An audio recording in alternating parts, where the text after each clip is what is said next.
you belong to the ivory tower.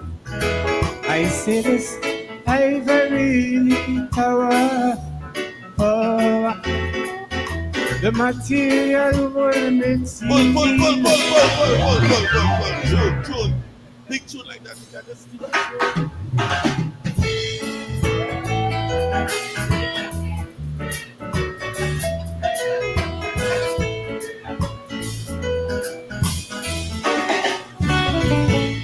So you belong to the ivory tower.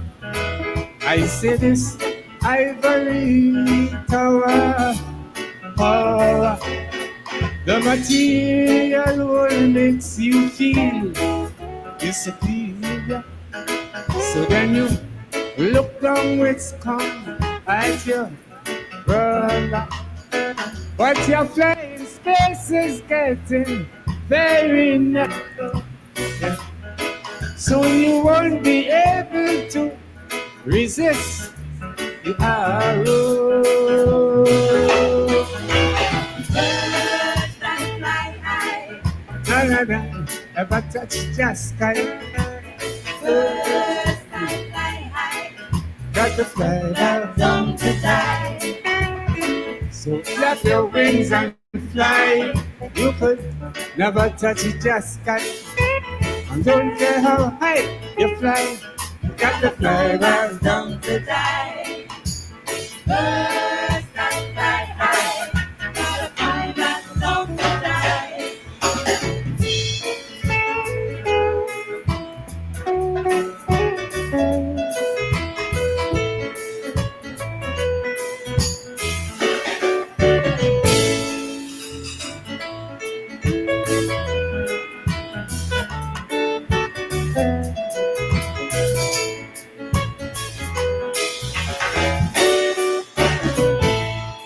Politics and politicians is the government. Power and corruption stands behind them. They created dirty middle class society. Within that circle, them control all the money. If they could have paid their way, they'd live forever. But we all got to go 6 feet under. Birds that fly high, none of them ever touch the sky. Birds that fly high, got to fly down to die. So flap your wings and fly. You could never touch the sky. And don't care how high you fly. You got to fly down to die. Birds that fly high, got to fly down to die.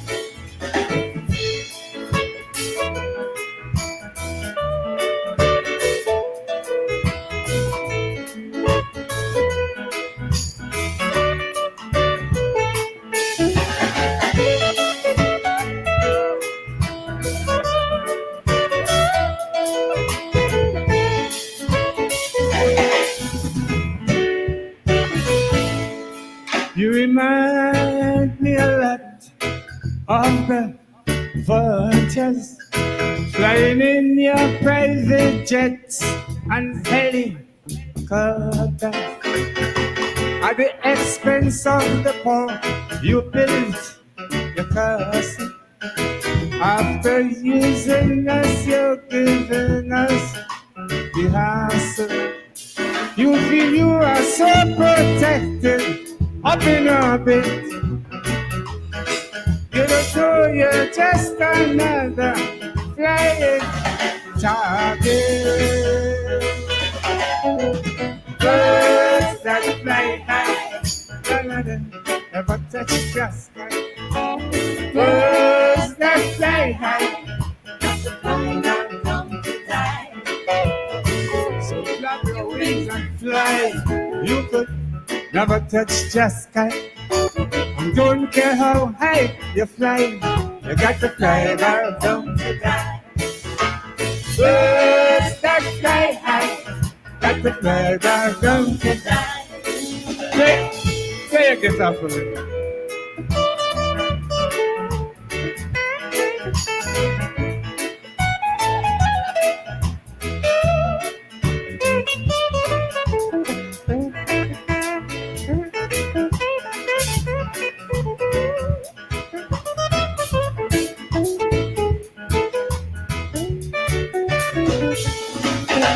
The big man hear the words of this small man. You only creating your own damnation. You make vanity and luxury your glory. But behind that stands a very sad, sad story. What does it profit the man who owns the whole world and yet suffereth the loss of his own soul? Birds that fly high, none of them ever touch the sky. Birds that fly high, got to fly down to die. So flap your wings and fly. You could never touch the sky. And don't care how high you fly, you got to fly down to die. Birds that fly high, got to fly down to die.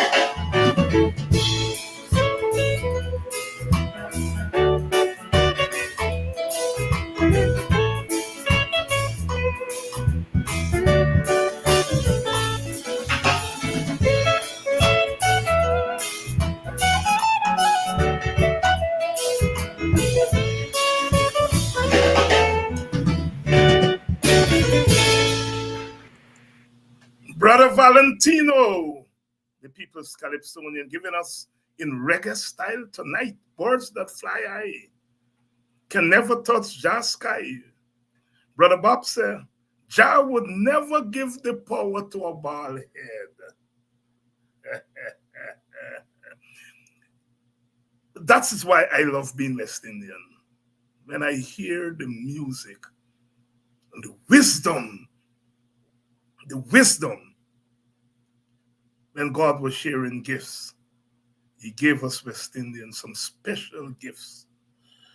And he had to give us some gifts because of what we endured and we survived. And God kept the gifts we brought across the Middle Passage intact. And when the gates were pushed open, finally in 1838, we walked out with those gifts. The calypso, the reggae, jazz, the blues, hip-hop, bongo, salsa. We walked out of the plantation with those gifts. That's what has kept us going. When the times are rough,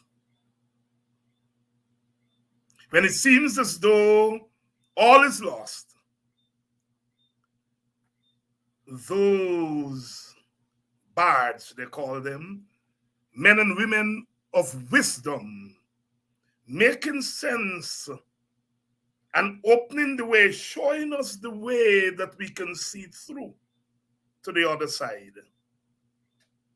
Birds that fly high got to come down to die. All those who are flapping their wings, they're going to be brought down to low gravy. So says the wisdom of our people. If we have character, if we have personality, it's those men and women who gave our Caribbean its personality. Those who use their voices to communicate complex reality. Some with brush in their hand, painting our reality and our aspirations. The poet giving us 4 and 6 verses, what it takes the novelist to do in 400 pages. But the novelist writing away, writing our thoughts down on paper, writing our cries, writing our imagination down on paper, giving life, giving personality to who we are. And we are a complex people. We are as black as the midnight. Some of us. The midnight signaling the end of a day of toil and pointing to tomorrow. Today may be rough, but at midnight we look forward to peace in the valley. Tomorrow we look forward to the promised land, always pushing boundaries, as CLR James has taught us, pushing boundaries and moving beyond the boundaries. Ada make Allah with there. Ada make Allah with there. Good evening to all of you, wherever you're joining us. Well, big show tonight. Big show tonight, because a man of wisdom is going to be here. Nigel Hughes, our senior counselor. And with all due respect to some of you friends, he did not fly down from a tree yesterday. You all know my story go. I love you all. I love my people unconditionally, but not uncritically. I saying again, Nigel Hughes didn't fly down from a tree. Wrong talk. And you all know I don't like that, even when it comes from my friends. You see, you can't and we can't punish a brother because his father walked out of the ghetto 2 days before you, father. We all come from the ghetto. And it's not the walking out. It's when you walk out, what you do. If you walk out, turn your back and go away.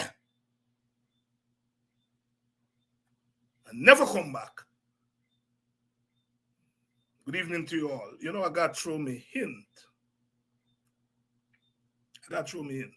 Because that's part of our personality. That's part of our character. We like to hint. Birds that fly high cannot touch the sky. They got to come back down to earth to die. And we got to bring some people, the regime, at the end of the day, they got to come down back to earth. I say, let them do their do. Because after today comes tomorrow. We say in the villages, one time, after one time, or 2 times. There's life after the PPP. There is life after the PPP. A man come out the minibus.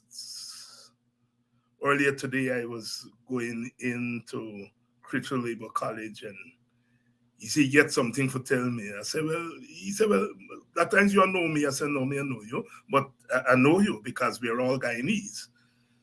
And he said, I want to tell you one thing.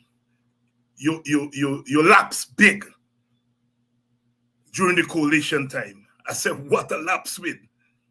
He said, people like you are the ones who fight to bring the coalition into power. And when they get into power, it's people like you was the first one they kick. And he tell me that he want me to tell Aubrey and Nigel, because he noticed I'm going to get Nigel tonight. Come out the minibus. He said, I want you to tell Aubrey and Nigel that what the other one do, if they risk that, if they throw the freedom fighters out of the dance when they get power, they got to meet with people like he, and he's a strapping African. So I tell you, I'm going to tell Nigel, and whenever I see Aubrey, I'm going to tell her, he said, you don't want me to tell them privately. I must tell them publicly. Good evening to you all, whether you're joining us from in Guyana, whether you're joining us from outside of Guyana, whether you're joining us from the United States where they're making history. Once again, we're being called upon to save the conscience of mankind. We're watching them with eagle eyes. Welcome to Politics 101. My brother Nigel Hughes is here tonight. And I just, oh my God, Lord. I just come back from funeral and hear the exchange. We went to, well, you all just get repass now, especially when it's overseas thing. Hear the thing. I said, well, I got to go over. I got the thing. But you got to ask Nigel some hard question tonight. And Vashti, the lone lady at the table, said, they ain't got hard question for Nigel Poulin because he's an answerer. You all understand why I love you all? I love you all.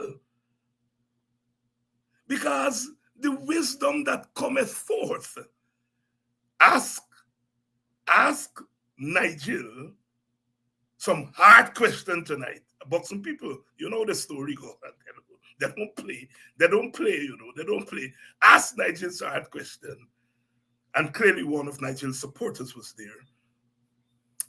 Vashti said, Nigel and a hard question for Nigel Poulin. He's an answerer. He's an answerer. Good evening and welcome to Politics 101. We're ready to roll and we're ready to go tonight. Let's bring in Brother Nigel. Brother David, good night. And as always, I start by saying thank you for the good work that you continue to do. Hard questions are no hard questions. And I like to say, without the hard questions, our people don't understand where we stand. So I'm asking for an easy passage. Ask what we gotta ask. Yeah, but you I know you're done with the Rasta thing. And so you know about the forwarder. But I bet you didn't never hear about the answerer. But that comes from my dear village of Buxton. They don't play down there. They don't play there. You also heard the man who jumped out in minibus on Wolford Avenue today. Yep. And give me a serious message to give you. So I want your response before we get going with the other questions. Your response to that gentleman from the minibus. David, I am not in as elevated a category as you in the struggle before 2015. But you know that we saw a lot of things happening to the people who made the greatest sacrifices to put the coalition in government. And it was a hard call at various stages to call out our people. I know in the case, you for sure, you spoke tirelessly, wrote tirelessly about potential missteps that turned out to be missteps. In my case, I left early, but I remember when they went to Stabrook and they moved those women, for 15, 20 years before them, the spear point, the head of the spear was those women who used to protest and walk down the street and block the street, how you were going to move them from Stabrook, irrespective of the fact that it was our government. I went out there because we had to show solidarity.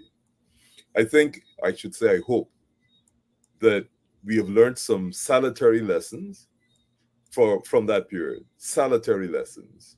You know that a lot of our supporters felt that no attention was paid to them except when we were in difficult circumstances, which was after December the 18th, 2018. So I thank that brother from the minibus for what he has said, because essentially what he is saying, don't believe that when you get there, you can take us for granted and expect us to stay quiet because you don't want us to rock the boat. And that is a very, very strong, powerful message. And certainly in my review of the missteps during the period that we were in office, that is one of the messages. Because a lot of people felt that they kept quiet despite the fact that we didn't look at their interests. And so I thank the brother, and I will say to him and anybody else, if you see as if I'm thinking of going offline, not even going offline, thinking about going offline, please make a lot of noise. A lot of Make a noise. lot of noise. Brother Lucius, you've got the answer. I know you're listening, Ted, because you said the program starts in 7. You're going to buckle up from 7:15 because you don't want to miss not a line. Because I tell you, that's going to be the first question I'm going to be asking Nigel Hughes tonight. So you got your answer there. Nigel, it's been almost 4 weeks since you have Mm, become leader of the AFC, and there's been lots of activity. I notice you've been going around communities, talking to people, as you said you would have done. I'm interested in you sharing with us some of what you have been hearing as you've been going on those listening tours. David, the first thing that struck me in all of these visits, irrespective of whether they were predominantly African markets or Indian markets, is that you can never, until you walk that ground, really understand what those people are living. And here, message throughout every community is they're not feeling anything from the oil money. Two, perhaps even more prominently, sales down and struggling.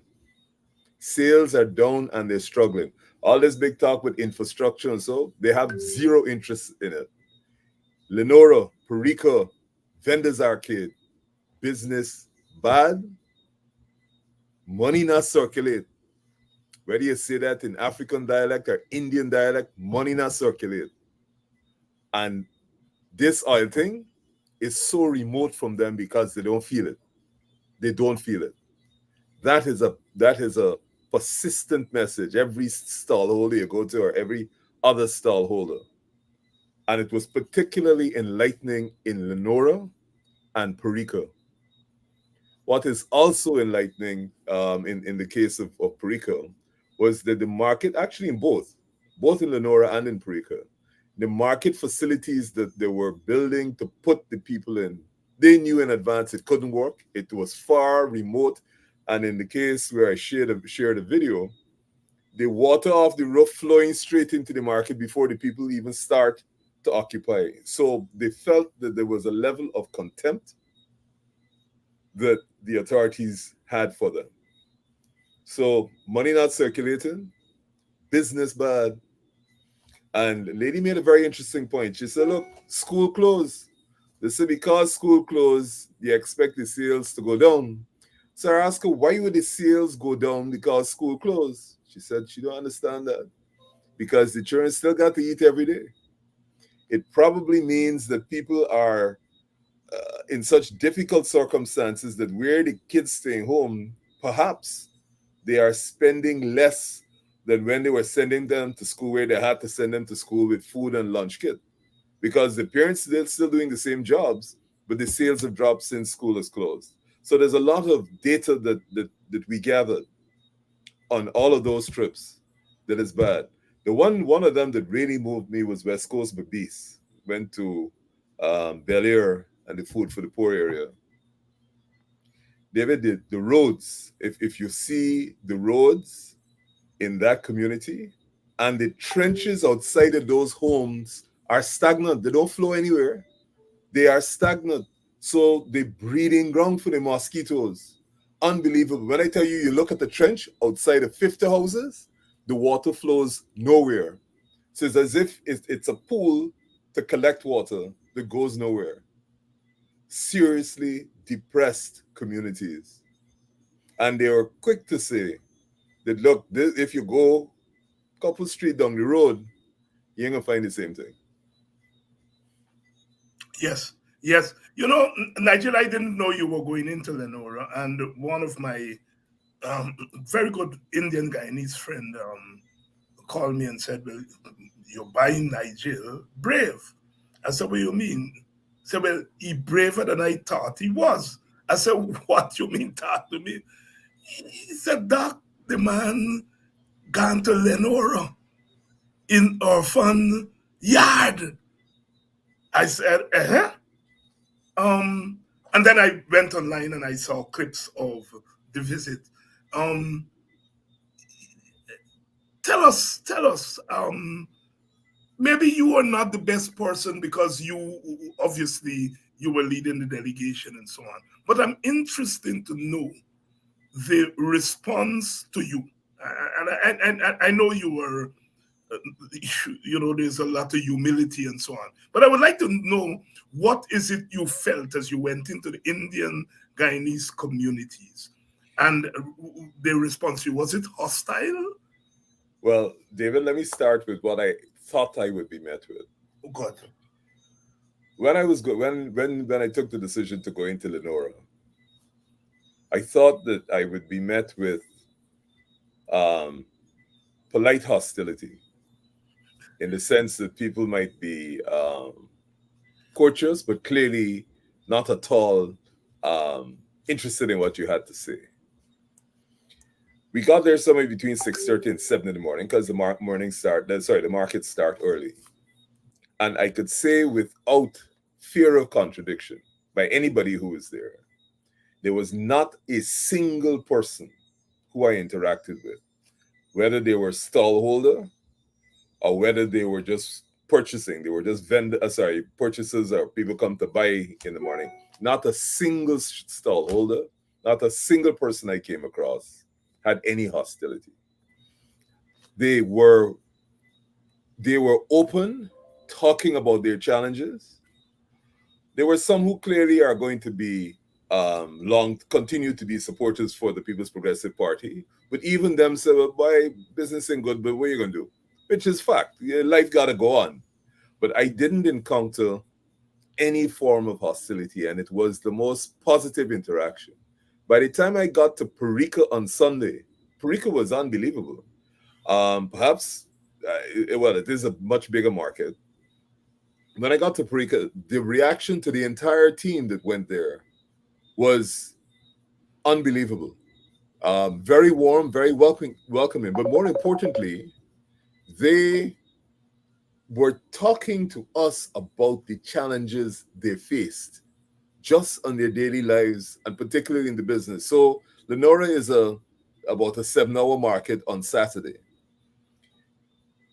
A lot of people sell out on the road at the Lenora market. And they were sharing with us, sorry, that they wanted to move some of them off of that road to put up a car park for a private hospital that is across the street. So this is even within that community, they felt the disregard and disrespect that was coming from the people who presumably most of them had voted into office. That they were going to move them from this road to put up a car park.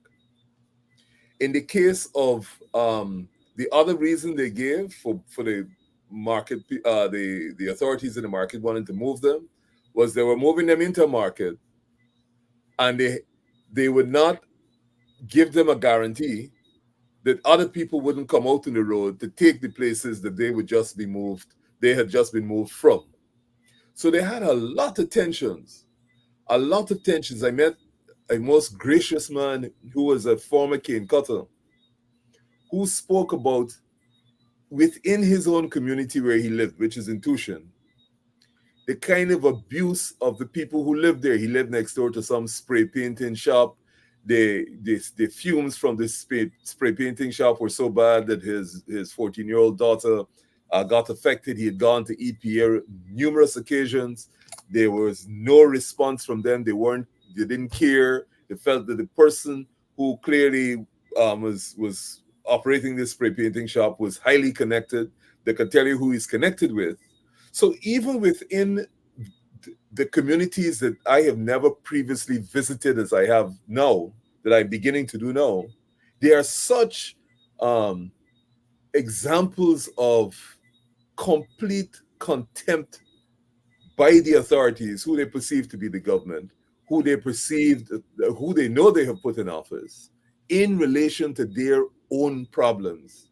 And of course, because perhaps, and I'm not making any allegations here, perhaps because the traditional opposition probably assumed erroneously that these people were government supporters and you couldn't move them.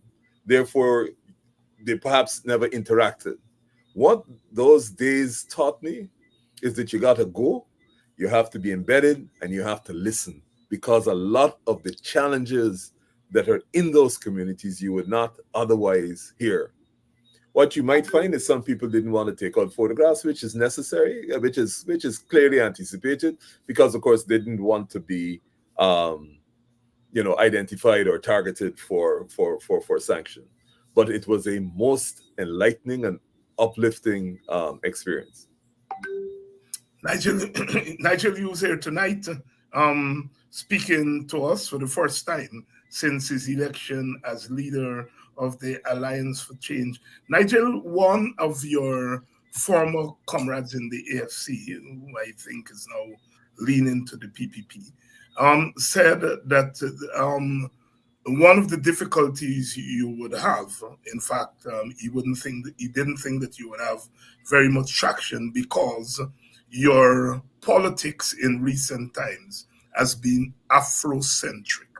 And he thought that that would be a liability for you. Of course, as an Afrocentric person, I was not amused by it, as if African people get cockabeh. If you mix with them, you're tainted. But I would like you to respond to that, because I think as insultive as it is to black people, it's something that falls within our political reflex, especially those of us in the political elite.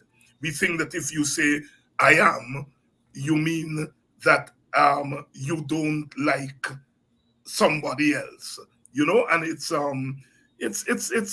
there as part of the political culture, I dare say. So I would like you to respond to that. That the fact that you went to Geneva and you picked up Afrocentric causes, then that would be a liability for you going forward. Speak to that, please. David, you have answered this question repeatedly in several of your programs that I have seen, but I'm going to come back to that. You know that one of the calls that I have made recently over the last 3 to 4 years is that our discussion in Guyana has to address the issue of race. Before you would, I believe you would agree that there was a time when people couldn't even mention race in Guyana. It was too problematic a discussion. And it was after people like yourself came forward and said, look, we have to discuss this because it has been such a central part of our politics since independence. So don't be afraid to even mention the word. Having said that, when I became active again, maybe 3 or 4 years ago, I said, look, we can't have a discussion about race that is based on rhetoric. It has to be based on data. Let us see what the data says. Because if I jump up and say, black people don't like work, but I ain't got any data to support it, then it's a rhetorical statement. If I get up and say, Indian people like to exploit, or the leadership of the Indian people like to exploit, and I don't present data to support it, we only have a rhetorical discussion, which is abuse out. That's not constructive. So I spent some time and put together Economy and Justice, which gathered some serious data in some key areas. Um, we were going forward, so we were talking about oil at the time. None of the oil blocks. This entire economy is going to be dependent on oil for the next 15, 20 years. And at the time when I did the study, I said none of these oil blocks has been given to any person of African descent. That's a fact. That's not a racist statement. That's a statement of fact. So I published it. While I think it was 3 had been given to persons of other ethnicities. On the question of gold licenses, of the 6 licenses issued, only 1 was issued to a person of African descent, and 5 were issued to persons of Indian descent. That's not a racist statement. That's a question of fact. On the allocation of contracts in the construction industry, less than 18% in 2022, I think when I did it, was allocated to persons of African descent. Pharmaceuticals, of the major government contracts in the pharmaceutical industry, 100% went to Indian companies. Those are statements of fact. So we could start to have a discussion from empirical data because the government never contradicted any of the facts that I had put down there. So let's start with a discussion on the facts and say, look, we may be here today. How we got here is important to make sure that we don't continue to repeat this, but we need to start to have policies that redress this imbalance. Part of the response from the government was look at the civil service, look at the army, look at the police. And my response to that is you have been in government for the last 20 how many years? Who else had the power to change that? What you leave it unaddressed, you leave it there for whatever purposes, whether you want to refer to it for political purposes, but you had unadulterated power for 23, 24 years, during which time you had more than adequate opportunities to address. If you say there's an imbalance in the police force or an imbalance in the armed forces or an imbalance in the civil service, you who talking about one Guyana and everybody's supposed to participate, you had the power. What have you done with that power? When you are confronted with that economic data, why are you saying that the author of that production, which is based on unchallenged facts, is racist because he has brought it to your attention? I raised not only African issues, I raised educational apartheid. 2022, not a single indigenous person got an A at CXC. None, none, none. And in the same year, Guyana topped the Caribbean with students getting 24 A's. How could you possibly live in a society in which one set of students on the coast are getting 22 A's and none from the hinterland and riverine areas?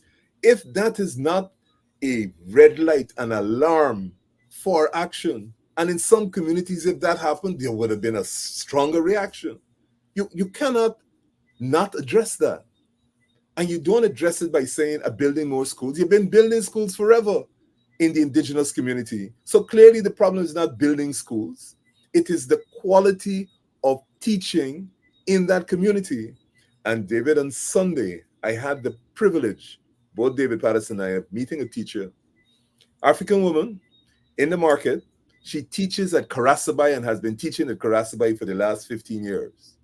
And this teacher was able to articulate at a level that you would be blown away. Student to teacher ratios in the kindergarten area should be 1 in 15. They have 1 in 25.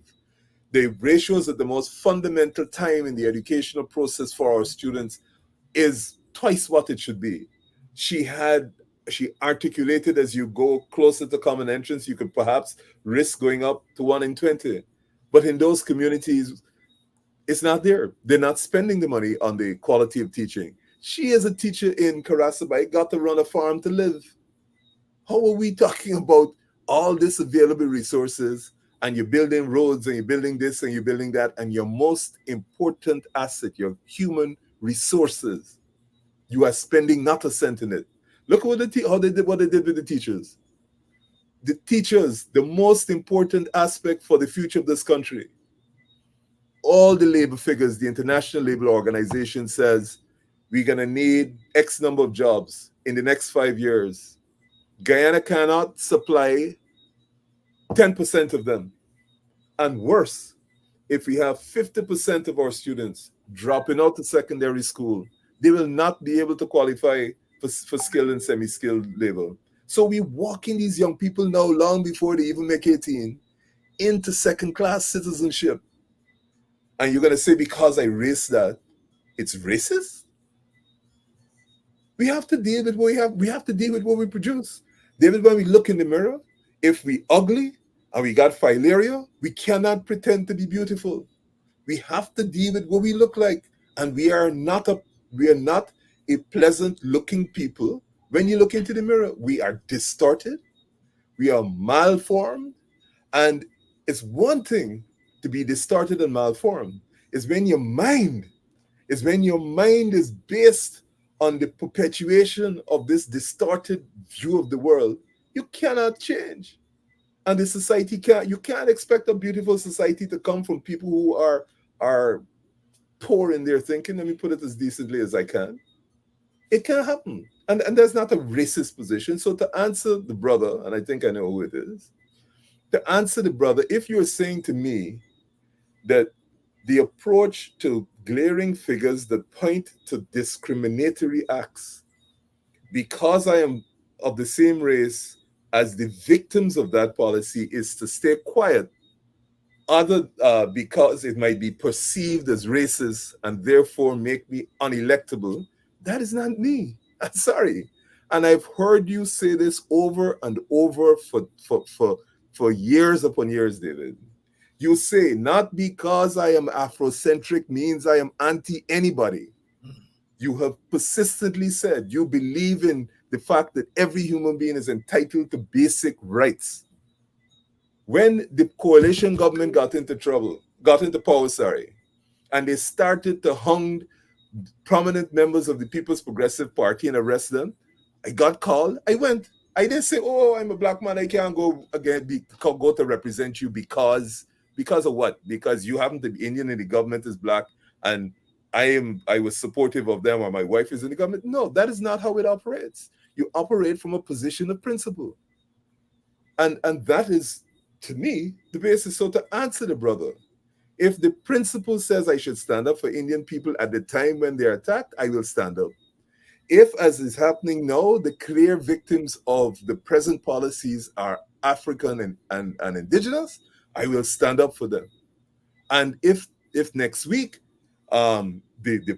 this party starts to attack the Indian people in Lenora because they were welcoming to me, I will be there. We have to have some point of principle in which we say this is what we're standing for. And that is my response to that, brother. Thank you very much, Nigel. Thank you very much. Good evening to all of you who are joining us.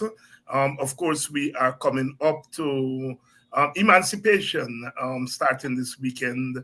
We are going to be in emancipation mode. Nigel Hughes is going to be one of the major speakers at our Emancipation Black is Beautiful concert at the Buxton Line Top on July 31st. We are making a statement. Nigel is going to be there. Aubrey is going to be there. I would be on the stage also because we want our emancipation celebration to be a show of unity, a show of unity. No cussing down, no tearing down, no disunity, a show of unity. Of course, diversity of thought, diversity of action is what makes us such a dynamic society, such a dynamic people. But we are saying that this emancipation, we are holding hands together. So on July 31st, our Black is Beautiful concert at the Buxton Line Top. We would have Yoruba singers there, the Buxton Fusion, drumming group, the Buxton Pride Steel Band, a number of other artists will be there. And we will have speakers, Nigel Hughes, Aubrey Norton, and like I said, I will be there. We have launched our Emancipation Fund, and some of you have already contributed to that fund, and we are going to share the tidings, some of it with Buxton, some of it with Belladrum, and some of it with Denhamstill. And we are also going to make our contribution to the Coffee 250 group, which holds its annual State of the African Guyanese Community. So please make your contribution to our Emancipation Fund, especially this year, since the government is seeking to undermine our celebrations. The brazen, nasty move of holding a big sport at Maltinos, just across the road from where ACDA has held its emancipation activities for 34 years and more. And here the government comes in and is putting up a free sport. I understand they're busing people from out of town to bring them there to undermine the authentic African Guyanese um, commemoration of an African Guyanese Day. It is not that other ethnic groups don't have any business there, but this is African Guyanese Day. And this government really eyes past us. So we are saying, turn out in droves to the activities put on by the authentic African organizations in your community. And like I said, we have launched our fund, and we urge you to contribute to that fund, so that we can ensure that our organizations get the kind of support that they need for organizing. As I said, we kick off in Buxton, we kick off our events on Sunday with the church service at Christ Ambassadors Church, Sunday the 28th, and then on the 30th, Tuesday, our libation ceremony at the Buxton Emancipation Monument. Wednesday is the Black Beautiful concert, Wednesday night, and that's going to be our big event. And then Thursday, 1st of August, on Thursday, we have our Emancipation Soiree. Our Emancipation Soiree. There's going to be a one-man band there and feasting, all the conky and all the story going to be there. That's on the 1st of August. You can go to town at the Agda thing and come back to Buxton, or vice versa. We start at 1 o'clock. And then on the 4th of August, the annual EUC Kwayana Emancipation Symposium. The topic this year is African identity and resistance in the context of state-sponsored and other forms of racial discrimination. Going to be a big panel there. Some of Kimani, Dr. Kimani Nehusi is going to be there. Vincent Alexander is going to be there. Eric Phillips is going to be there, and some others. We're going to roll out some of the other names as we go through the week. Later on in the month, on the 25th, we'll have a business expo that targets young people, young entrepreneurs from Buxton and other villages in the area to bring their products out and to display them and network. And we're hoping that what can come out of that is an organization of young African Guyanese entrepreneurs. And that's going to be on the 25th. And on the 31st, we will launch our essay competition and poetry competition. Essay competition, poetry competition. We are targeting children at the primary level, children at the secondary level, and then post-secondary. So three categories: poetry competition, essay competition. And so it's quite a spread of events this year in Boston, and we're asking for your support as we prepare for these events. Nigel, David, yes, go David, ahead, my brother. can you just allow me to add one event to that calendar? Yes, As you know, the 1763 uprising in Berbice in Guyana preceded the Haitian Revolution and yes, actually was the most successful uprising. It lasted for a year. What a lot of people don't know is that after the uprising, the Dutch held an inquiry in which they interviewed several of the slaves, of the former enslaved, about their participation in the uprising. And it's the only documented record of the voices of the enslaved and what led them to participate in that uprising. Of course, some of them would have been misleading, but it is the only documented record of what the enslaved said. Everywhere else, they put down the revolution, they shot the people, they didn't hold an inquiry. And this is the only record, not in Guyana only, not in the Caribbean, but in the entire what is called the Western Hemisphere, including Brazil. It is a treasure trove, and all those records are kept in a museum in Holland. There's a lady called Professor Margarine Cars who wrote a book called Blood in the River that took all that documented work and produced the book. And for the first time, you started to get an insight of what was happening to the enslaved. So, what we have done is we have come together under the auspices of Epanagy, and we are bringing Professor Margarine Cars to Guyana in the last week of August. And she is going to be delivering a presentation at the Theatre Guild on the 30th. I urge whoever can go to go because this is the raw history. She's of Dutch ancestry, but she's a professor in Cameron University in the United States. But this is our history, and it's the only record of the voices of the former enslaved about what was happening. And I would like to encourage anybody who is interested in and when I say our history, I don't mean just African history, the history of Guyana, to go and listen to Professor Cars. Professor Cars, I dare say, is not an African woman, of course, because right. to get access to the records in the Dutch archives. And I hope coming out of that, there will be a movement to allow our academics not only access, but probably to have those records kept in Guyana, provided we can guarantee the sort of um, environment for their safe storage, because it's such a treasure trove. One of our historians back in the 60s, early 70s, during Mr. Burnham's era, um, Robert Moore, Yes, wrote about that uprising, not as extensively as Professor Cars.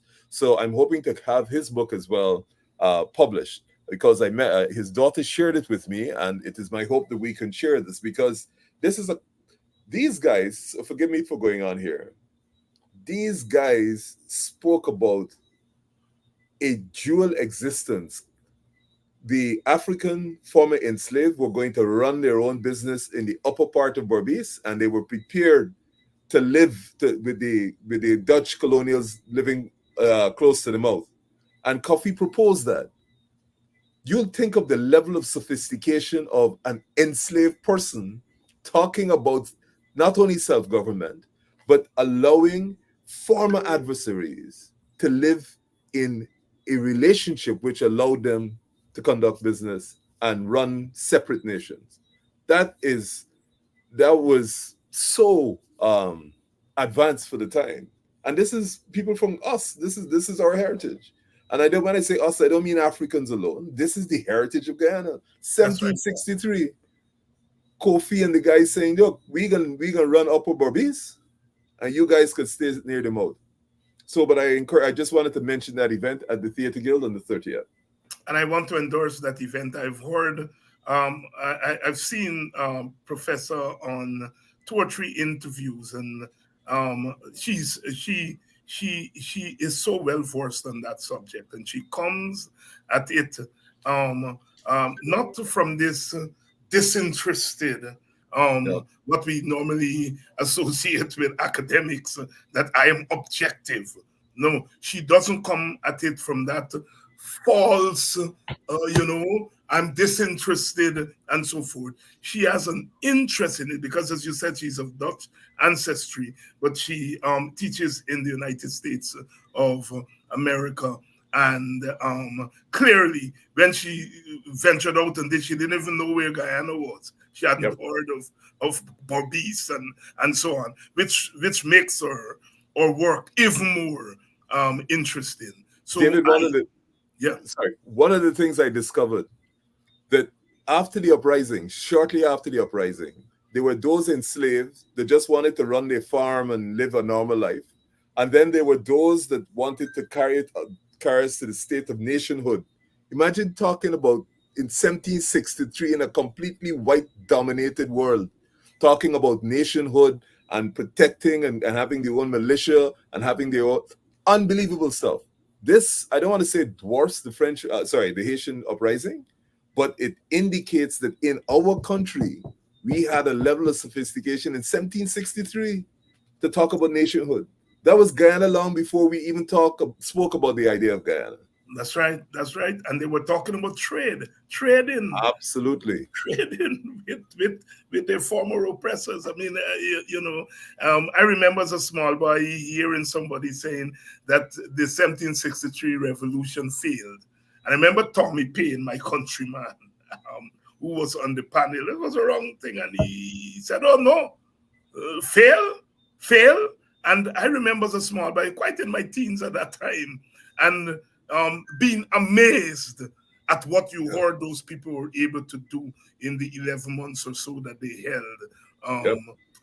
Berbice. So we highly recommend that activity. I have a couple of people to thank. I have to thank Miss Portsmouth. Thank you very much for your contribution. I would like to thank Leslyn for our contribution. I would like to thank the Aziz for their contribution. And I know some other contributions are coming in. I'll get to them before we end the show. I, Nigel, I will back. Yes, I will commit to contribution, but I don't want it to be a PR thing. I will send that to you. 'Cause wonderful. I don't want to, Right. Thank you very much, Nigel.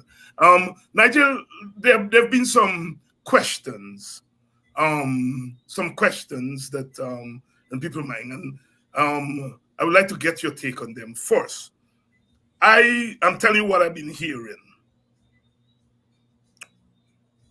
A lot of people who have spoken to me have said, I am for Nigel, but I'm not sure about the AFC. They were responsible for bringing down the coalition government. Frank with me said, I for Nigel Hughes, but I'm not sure of the AFC. And they're asking me to help them work that through. And in some instances, I've offered my views and my perspective on how we can work that through. But I would like to throw that to you because I am sure you would have heard that. I'm sure you would have heard that from yeah. Yeah, go right ahead. Okay. So with any discussion, we have to agree to truth and facts. It is a fact that it was an Alliance for Change member who voted in favor of the no confidence motion. Can't get away from that. It is a fact that that person who voted for the no confidence motion, who came from the Alliance for Change, was Indian. Don't let's hide that. Let's have an open discussion on it. Good. We also have to take into account that I think it was 3 or 4 hours before the no confidence vote, when the parties caucused at the Arthur Chung Center, that same individual said he was committed to the government. He had no difficulties with the way the government was operating. And none of the leaders of the Alliance for Change, Indian, African, indigenous, Chinese, none of them recall any complaint by this gentleman about the way sugar workers were treated. Politics, I know, is a dirty game, which at least you expect some consistency of action and morality. If that person who voted in favor of the no confidence vote had a long history of complaining and acting for and on behalf of the interests of the sugar workers, you could say that the Alliance for Change, particularly, and the coalition generally, were warned of his concerns and therefore would have been given an opportunity to address them. That never happened. So clearly, this person was motivated by something other than a position of principle. He used the sugar workers as a ruse to say why he was voting for the no confidence. But having said that, the intelligence of the Alliance for Change and the intelligence of the coalition government failed because there were several other signs from that gentleman that indicated that he was going to migrate. He had closed down his practice. He had sold some of his private property, cars, etc. And therefore, in any society, you need to have some level of intelligence which would say that despite he is saying, I am with you, his conduct is pointing to something else. So I will accept that there was a failure. But this gentleman never, as far as I'm aware, because I was chairman of the party at the time, not when he voted the no confidence, but up to 2016, I don't recall him ever saying that he had a difficulty, a fundamental difficulty with the way in which the sugar workers were treated. So it means then that he went there with malintent, intending to sabotage the government. It doesn't change the fact that it was an Alliance for Change supporter. It doesn't change the fact of what his ethnicity was at the time. And it doesn't change the fact that there was a failure of intelligence, both in the part of the Alliance for Change and the broad coalition that didn't pick it up. However, going forward, we have to make sure, and of course, constitutional change, et cetera, is something that I've been advocating for a long time.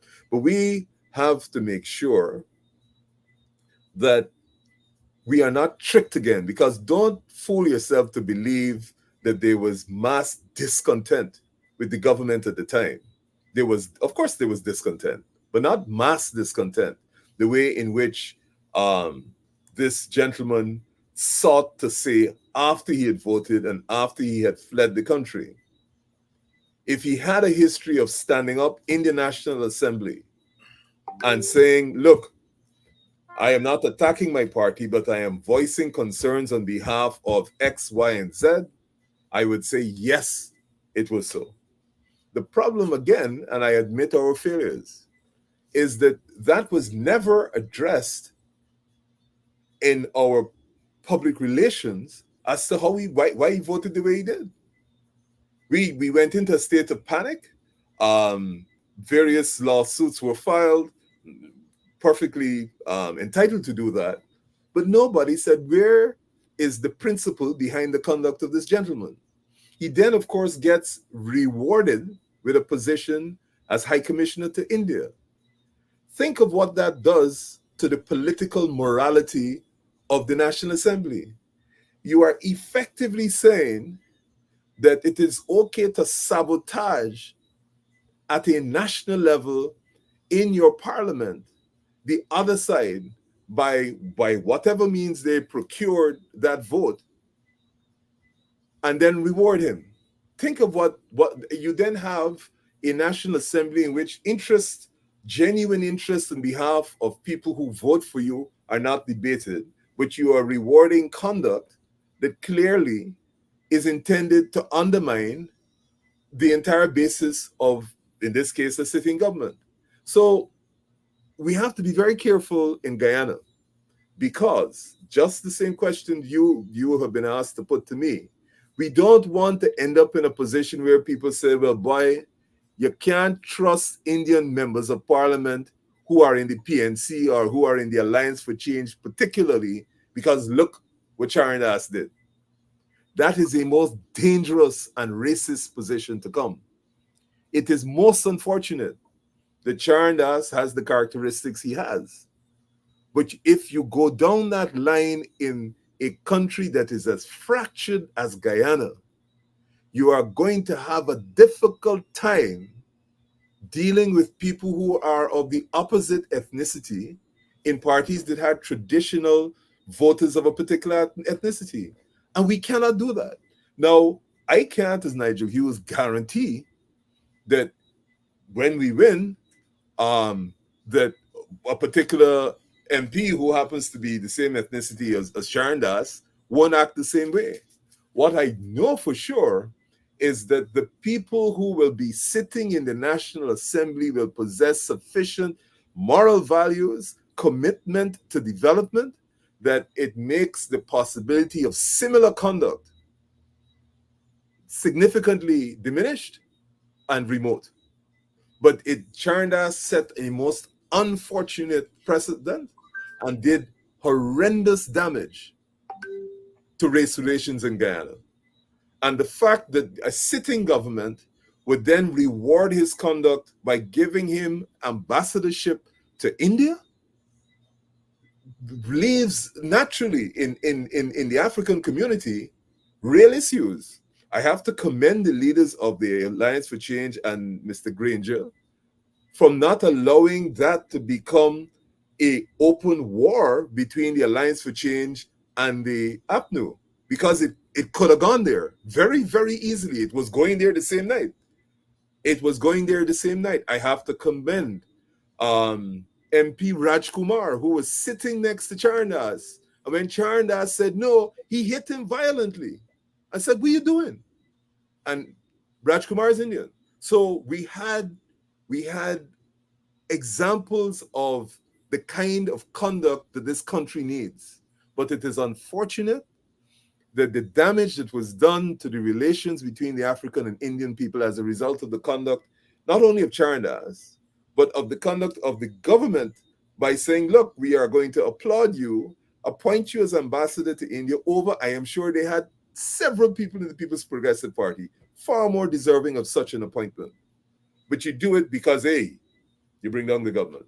We have to be very careful of what message we send as leaders, what message we send as citizens to our citizenry, especially when it comes to the issue of race. And that was an unfortunate one.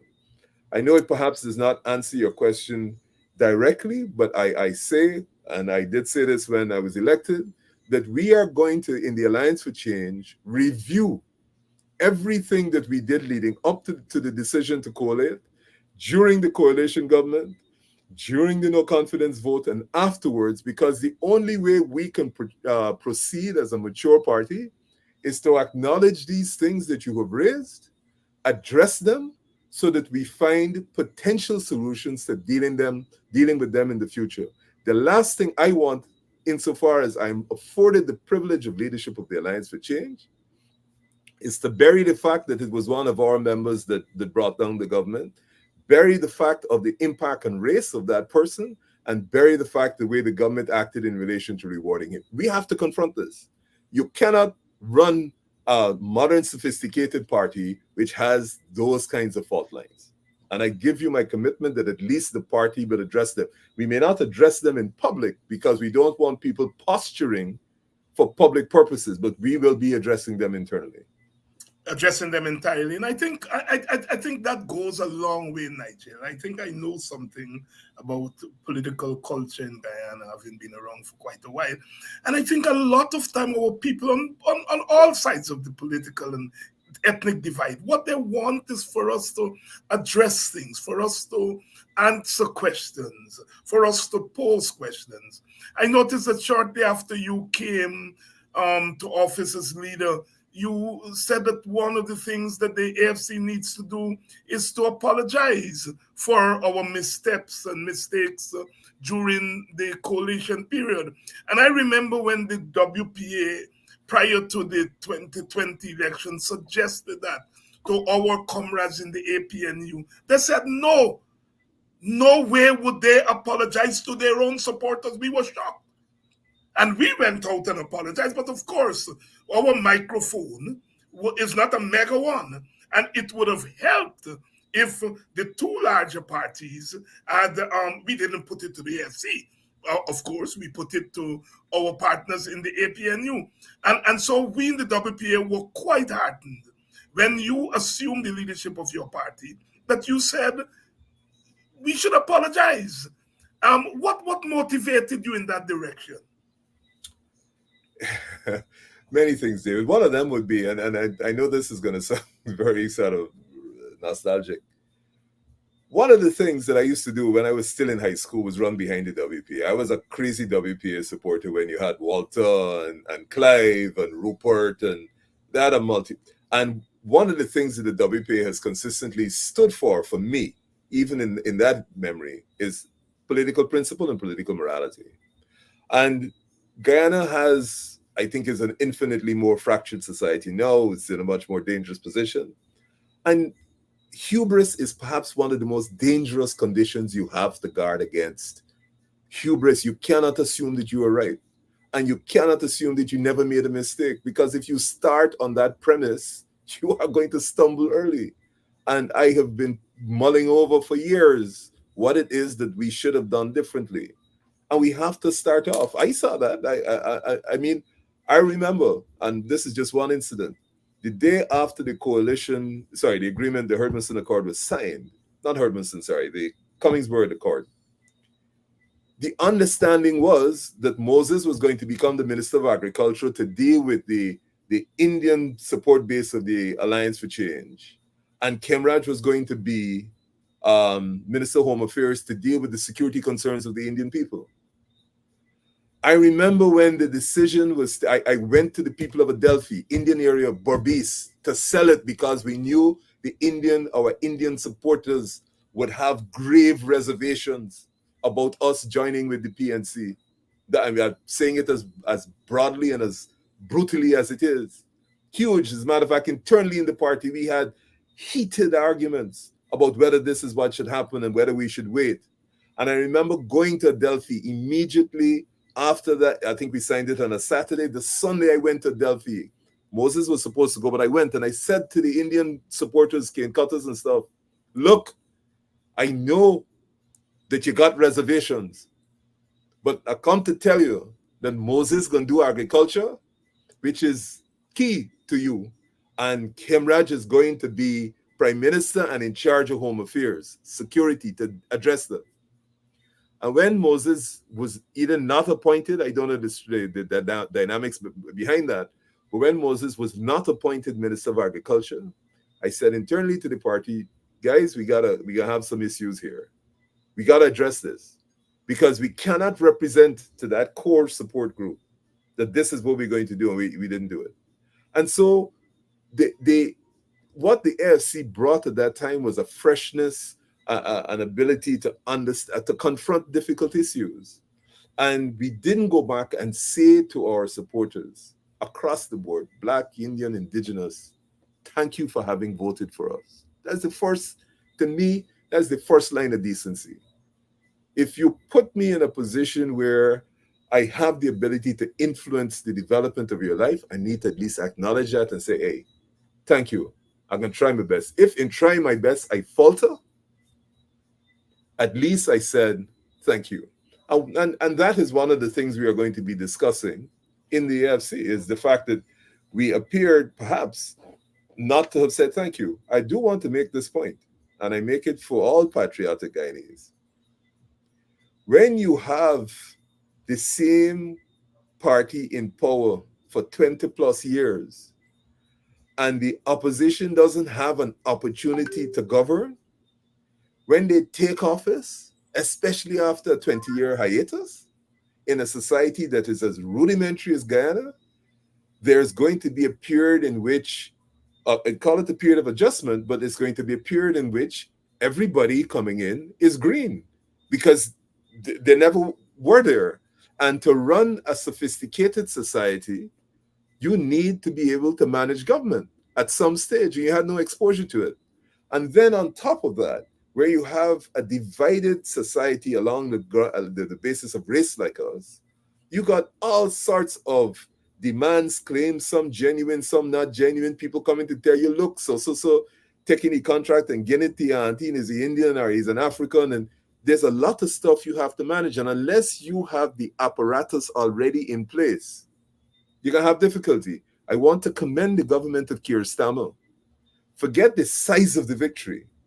They had plans for what they were going to do from day one in office because they understood that when you get in there, you got to land on your feet.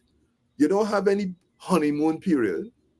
And so one of the things that we are working on, whether we work on them independently as a party, or if the polls suggest that we should go together in a coalition, is that we have to have a team, a separate team that does nothing else but work on what it is you're going to do when you get into government. Political parties have to have the intellectuals somewhere to do the planning and come up with the ideas. They're separate. They're not running looking for votes and PR and popularity. You also need to have a team that's beginning to identify the people, the transition, and the policies that you need to implement from the time you are sworn in and your ministers take office. You have to demonstrate that. And Keir Starmer, the Labour Party in England, have done that. They've landed on their feet running by anybody's assessment. And that is what a modern government will demand. Nigel, yesterday I was at Giftland trying to get my phone straightened out. And I was standing there, and a brother came up to me and he said, Doc, are we going as a coalition or not?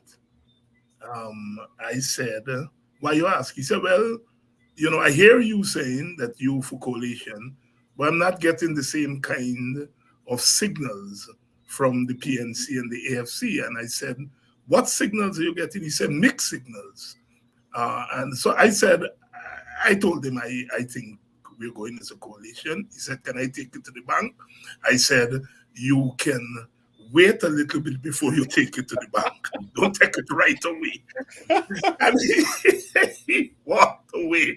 And a young girl, she couldn't be more than 18, 19. She was standing waiting to do something with her phone too. And she said, sir, I don't mean to be nosy, but I have the same thing with the gentleman. I said, what do you mean? And she said, well, I hear Nigel Hughes said that they got to build up their party. And I hear Aubrey Norton say that party said that he must be the presidential candidate. And I'm confused. And she's doing her hands like this, as the young people. She said, I'm confused. I said, you are a coalition supporter? She said, yes, I'm not for any one of the party. I for the coalition, but I am confused. And at that time, I said, no. This is an 18, 19, 20-year-old, clearly the first time she can vote. I'm very excited. But what struck me is she said, I am not for any of the party, I'm for the coalition. And that thing hit me like a thunderbolt, because even though you're political and thing, sometimes when you hear these things, they hit you. And so are there mixed signals coming from the AFC? And if so, can you unmix those signals here tonight, especially for that young lady, that young girl who's excited to vote for a coalition for the first time? Okay, so David, politics, like any other discipline, is a science. It's a science, and a big part of the science is what polls tell you. The Alliance for Change, after the 2020 defeat, suffered perhaps more than the People's National Congress, APNU, an attrition of its membership. As a matter of fact, it started to suffer an attrition of its membership from the time it went into a coalition and during the time it was in office, when it appeared to people that the Alliance for Change was not influencing the government or was not doing what people put them in there to do, which is to restrain the excesses of our coalition partner. We suffered a huge attrition of membership, massive, to the extent that People, one of our leaders said we were dead meat.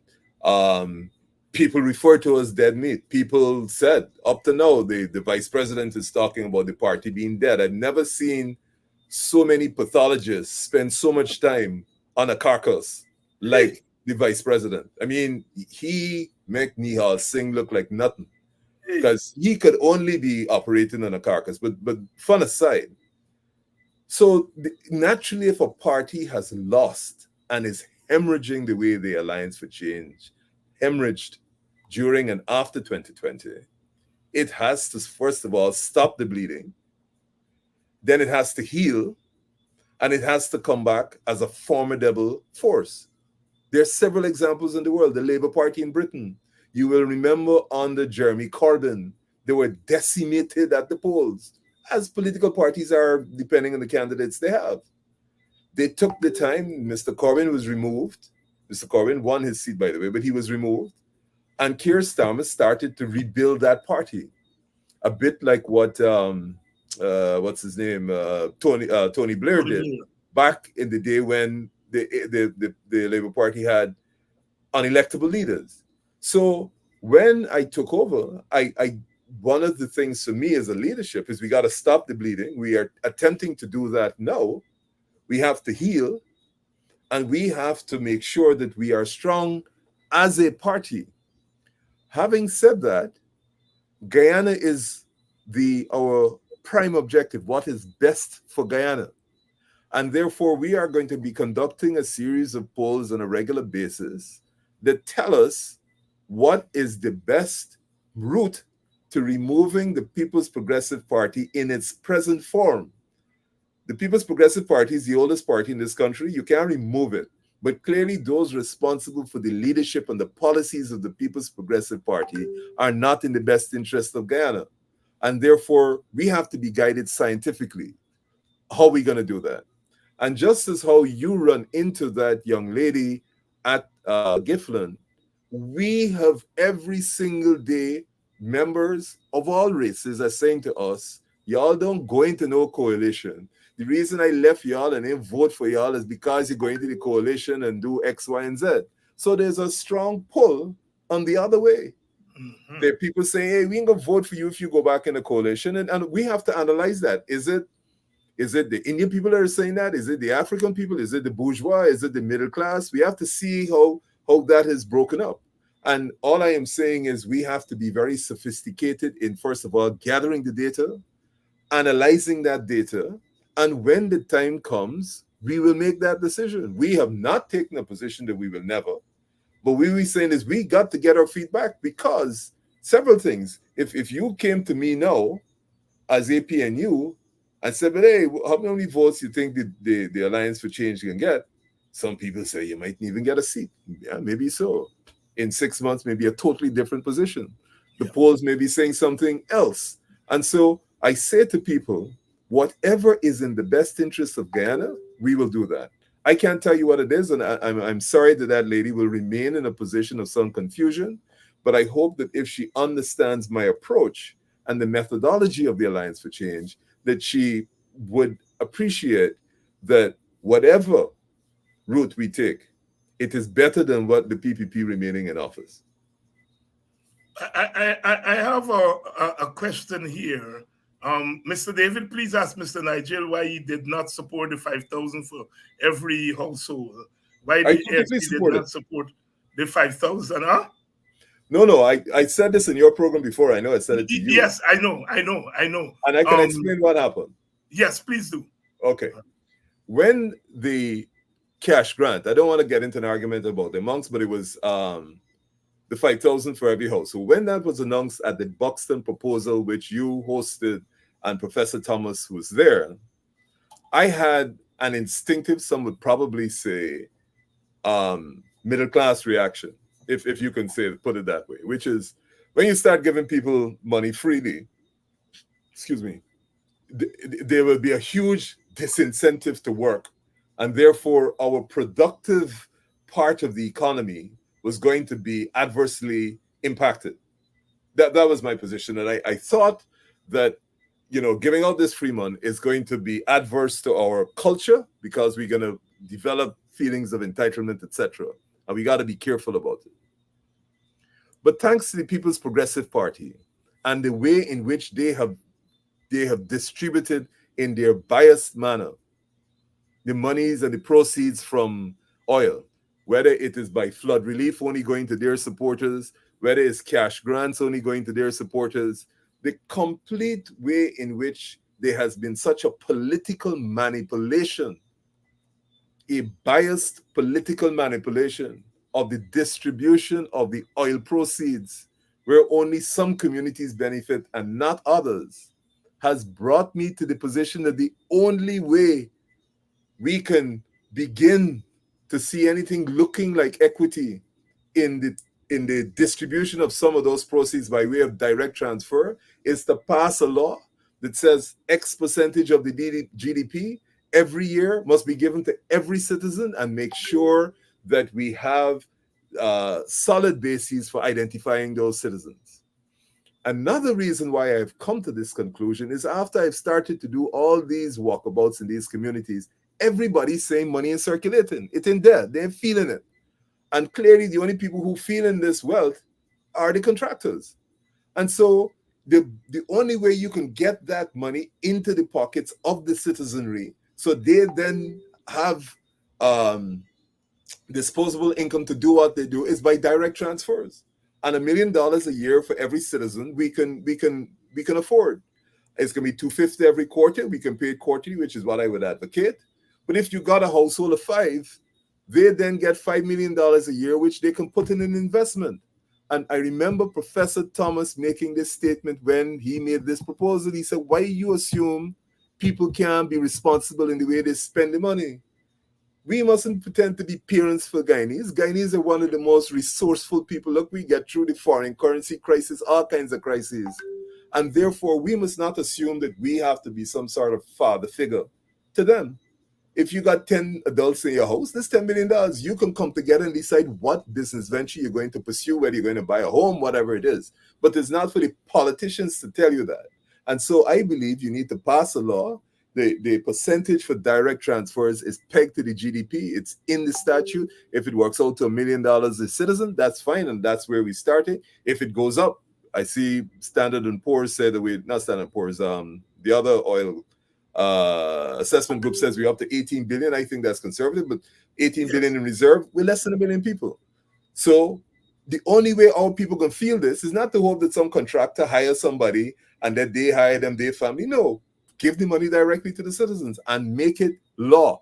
So no, I can't get into government and decide, oh, I'm going to support the people in Linden because they vote for me. No, it must be fair across the board and equitable. Fair across the board and equitable, of course. In 2018 in Buxton, Professor Clive Thomas, on behalf of the WPA, unveiled what he called the Buxton proposal, the cash transfer, and he calculated at that time that given what he saw in terms of the amount of oil that was there, he thought that we could start with $1 million, 5,000 US dollars per household.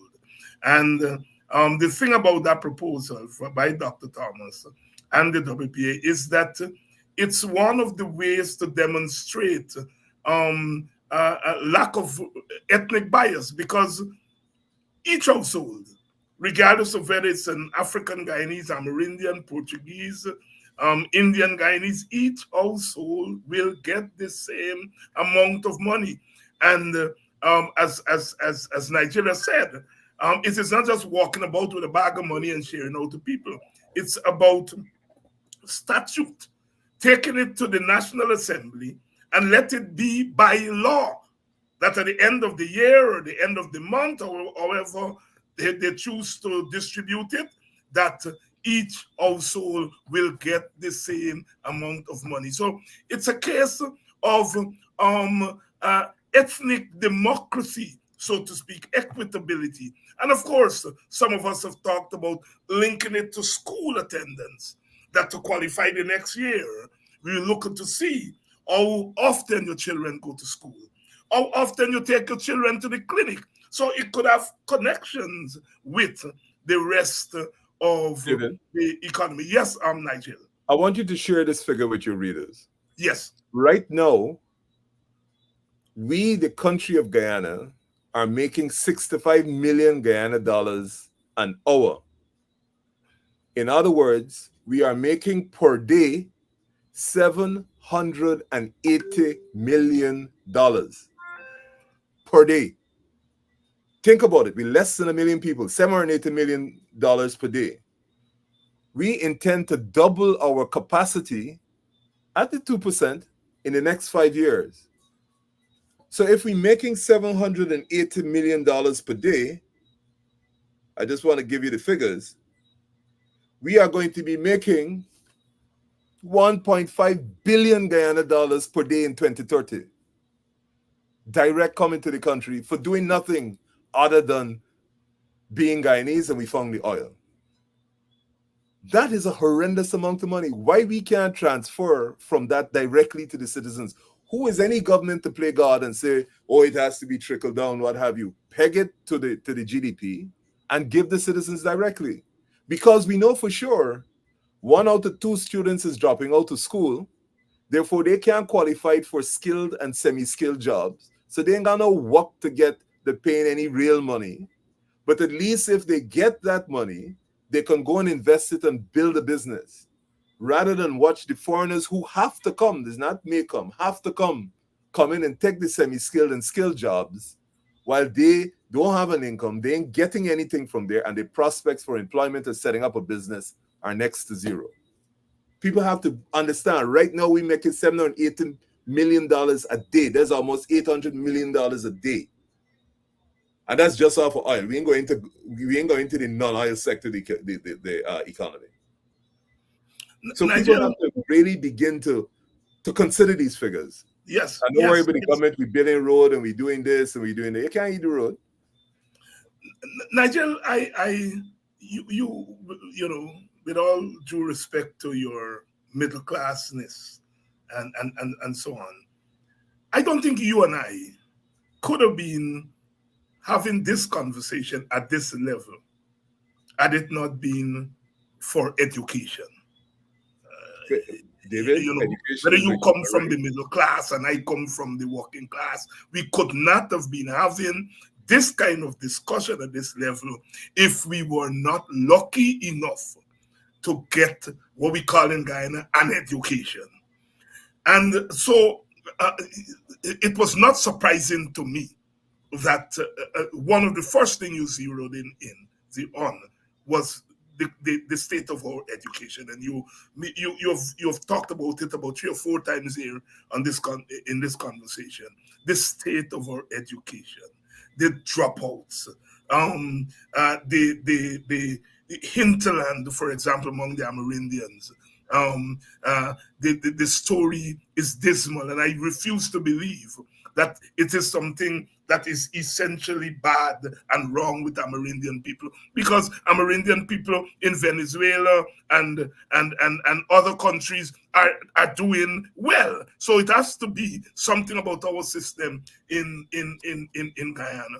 Um, we in the WPF said that if we have anything to do with education when we win, the first thing we'll do is declare a state of emergency.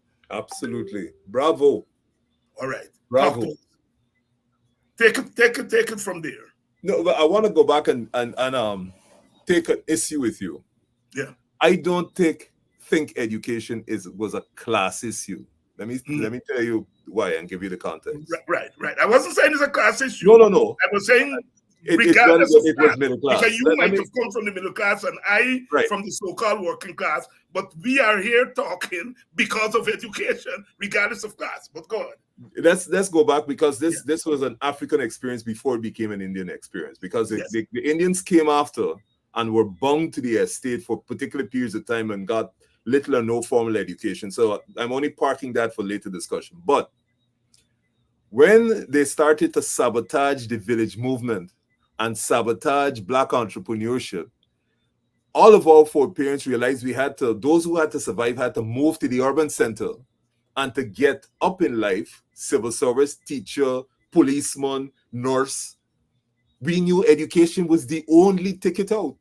That was a survival mechanism, David. That wasn't no middle class people deciding. What happened is that those that made it out, of course, became better off economically. And you remember villages used to pool money for somebody to go study, become lawyer in That's England. right. That's I right. remember my dad telling me, not for him, but for other people, the whole community would come together. One would pay for the boat ride to London. When they get up there, you know, stories where people, a classic, Do Not Sing was my father's good friend when they were in England. And I remember Do Not telling me, Nigel, I used to walk till the sole of my shoe used to be touching my foot bottom used to be touching the pavement in the place cold. Those are the sacrifices that were made. And every generation, irrespective of whether the African Indian, want to see the next generation better off. That's just a natural human thing. You don't want your children to go through the same thing you have gone through. So you sacrifice, and for the African population, that happened. People forget that the first some of the first hospitals in Guyana, Frank Williams, Medical Arts, combination of Black and Indian doctors, we lived this struggle. And so yes, I landed pretty comfortably, but the essential element of education was in it. The predecessor to the GPSU, which was called the British Guiana Civil Service. They went on strike because the colonialists refused to appoint my grandfather as postmaster general because he was black. The whole civil service shut down. So, and he used to, when he was in that position, he used to run the lecture lessons and secretarial lessons to make it, because education was a key component. I am the beneficiary of that, and I'm forever grateful. But it's not where you land when you're born; it's what you do with your skills. And so, yes, whether aristocratic in origin or not is not the issue. Is what have I done, or what am I trying to do, given that privilege that I have? And so, particularly for I go to the Indian community, back in the day, back in the 40s, the 30s, 40s, and 50s, even up to the 60s, in communities, the Indian people were regarded as less than learned. There's a fact. Black people used to look at the Indian people as, hey, buddy, you can't speak properly. You got this, you got your funny culture. Because to a large extent at that time, we had adopted the Anglo-Saxon culture and believed that we were better. We can't sense now, but that was how it was. And what has happened as a result of their hard work, their sacrifice, etc., they are now in a very dominant position. Again, education was key. People studied, they went away, and they performed. We have to accept all these facts and plan a pathway forward.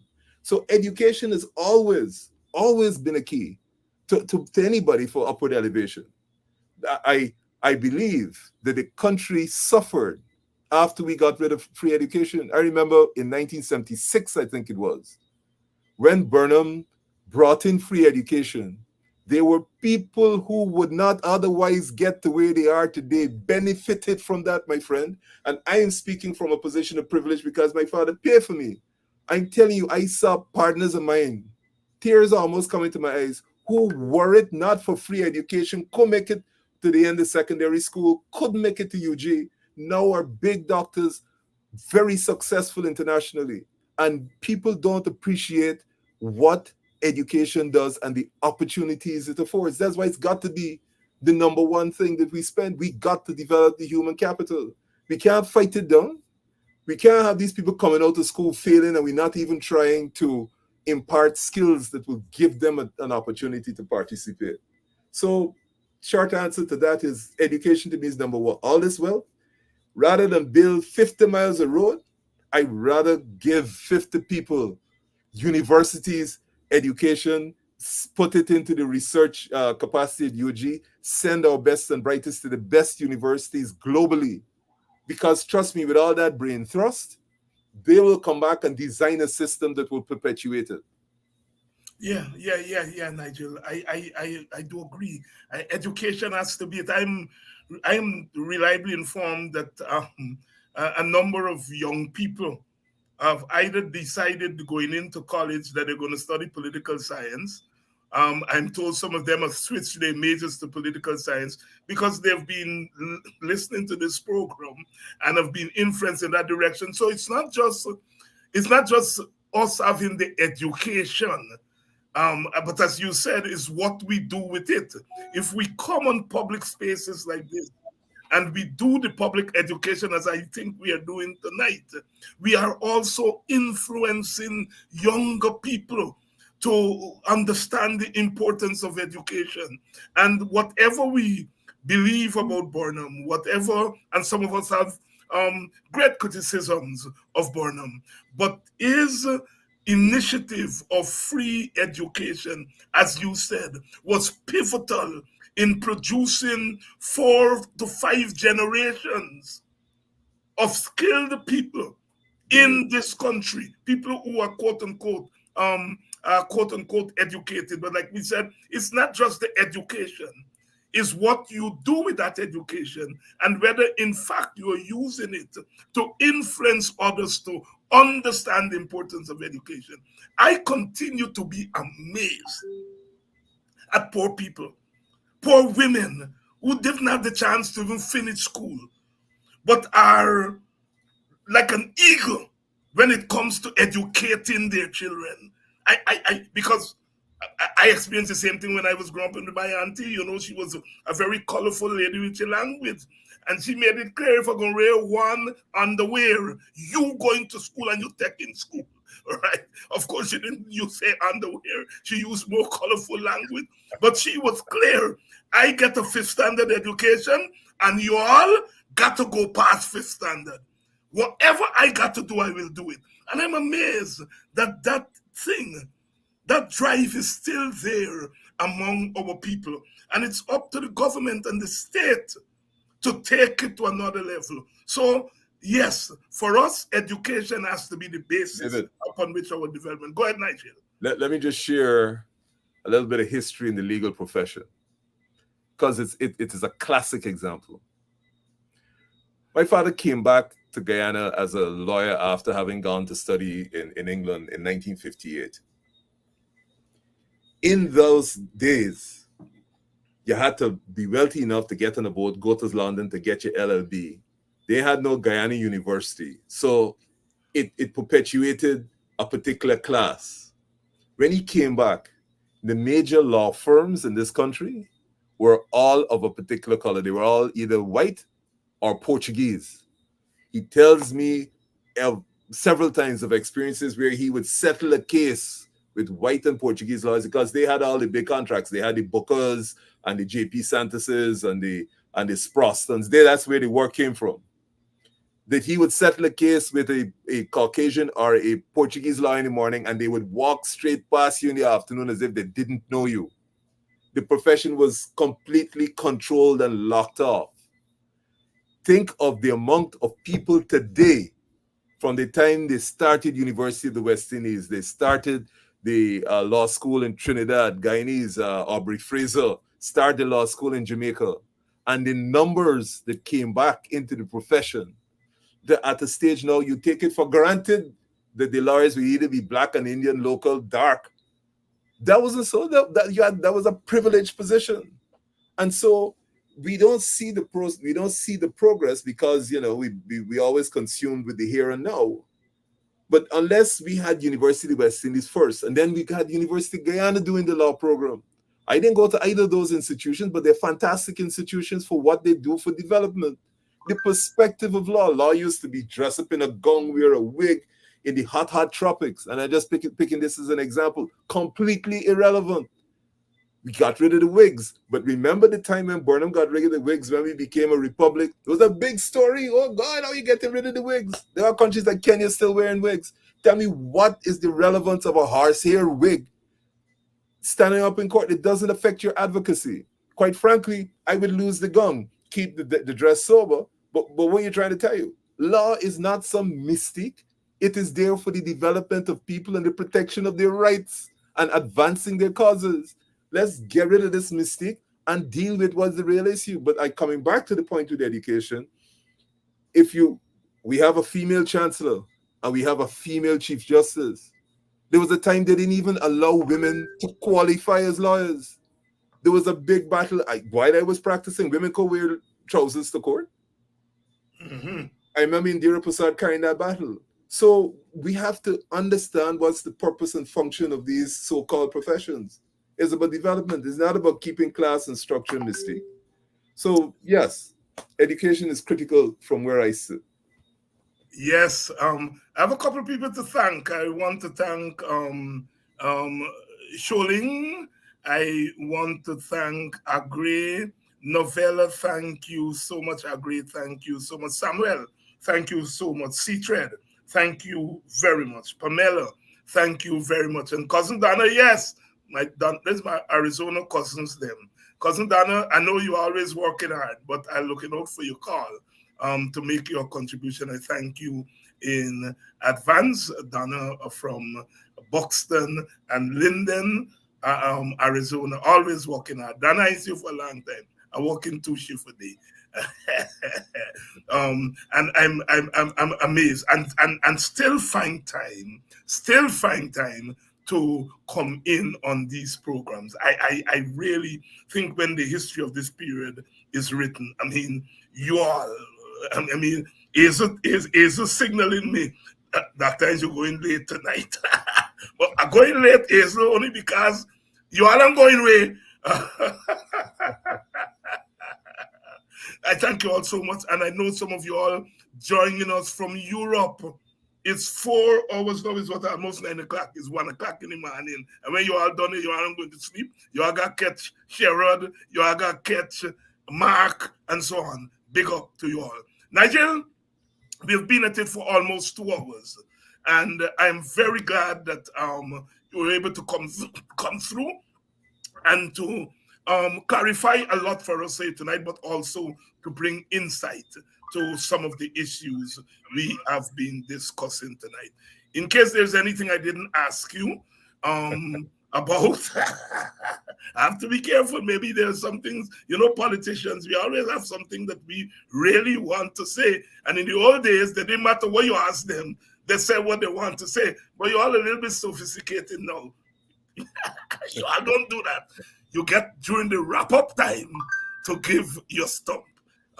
Your closing thoughts, Nigel. David, I just want to thank you again for Nigel, before you go, before you go, this one, somebody asked it and they tell me Dr. Enzo going to beat you up if you don't ask Nigel this question.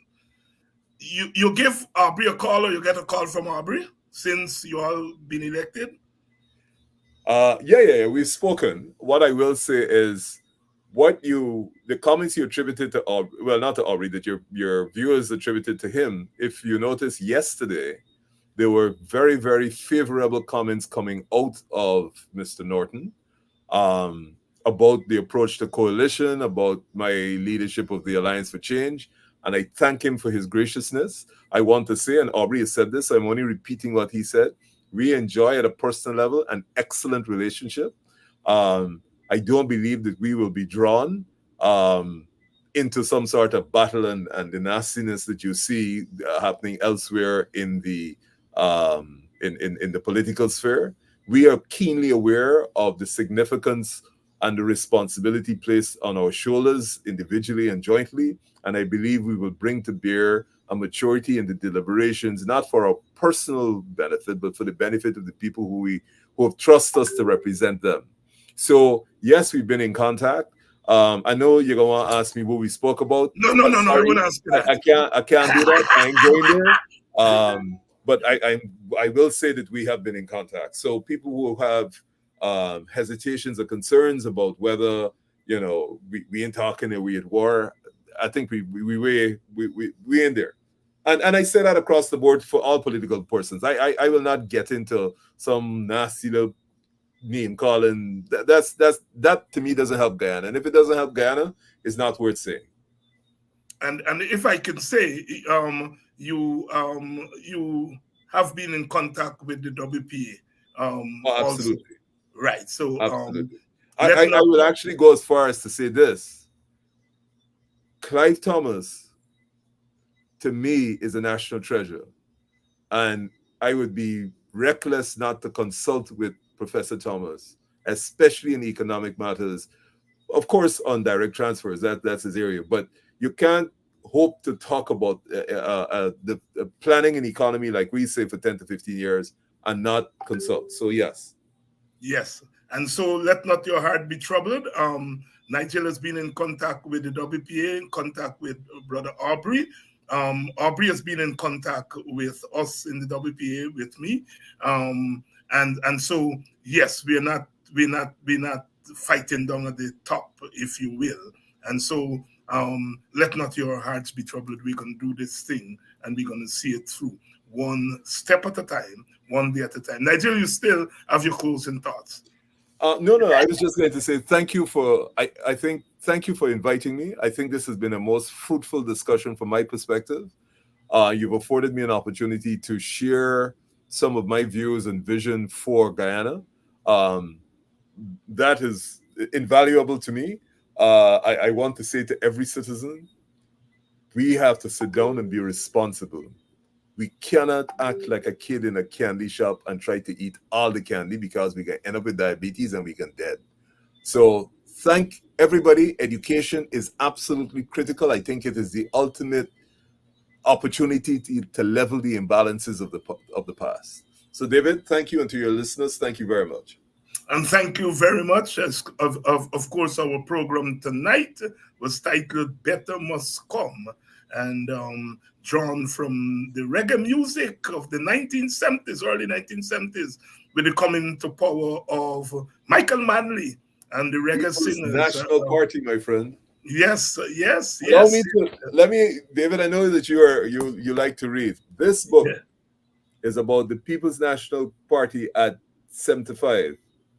It's actually called the People's National Party at 75, the Party for the People. Yes, I have. Um, Yeah. and one of the people. Anyway, don't let me No, no, disclose. go right ahead.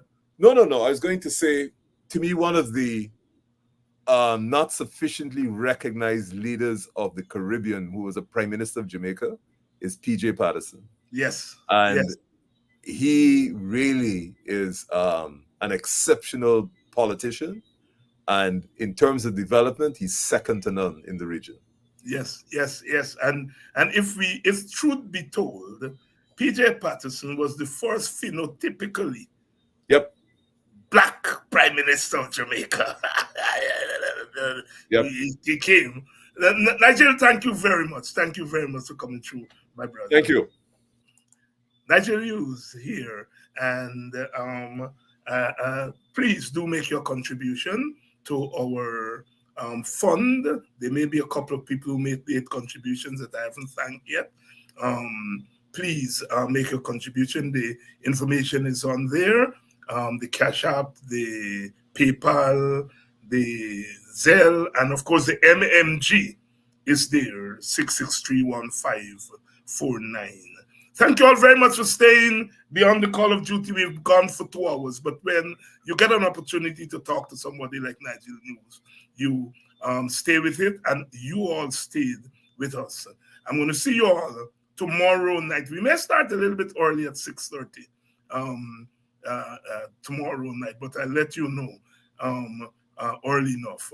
But I'll see you all tomorrow night when we come back with another edition of Politics 101. Love you all, love you all, love you all. Big love.